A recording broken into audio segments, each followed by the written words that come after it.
When pull-down or pull-out kitchen faucet, you may need a hose corral. A hose corral is used when a hose weight gets caught on the sink drain and causes a pull-down or pull-out system to not function properly. It can be installed on any Moen pull-down or pull-out kitchen faucet. In this video, we'll demonstrate how to install a hose corral on a Moen pull-down kitchen faucet.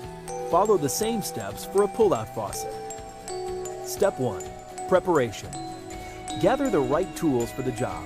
For safety and ease, Moen recommends using safety glasses and scissors if necessary.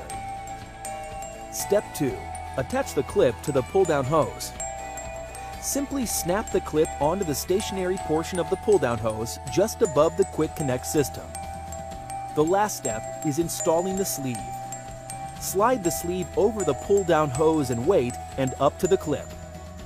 Position the hole in the sleeve over the clip and pull down to secure the sleeve in place. If needed, you can shorten the sleeve length with scissors. Congratulations, your job is finished. Installing a hose corral is fast and easy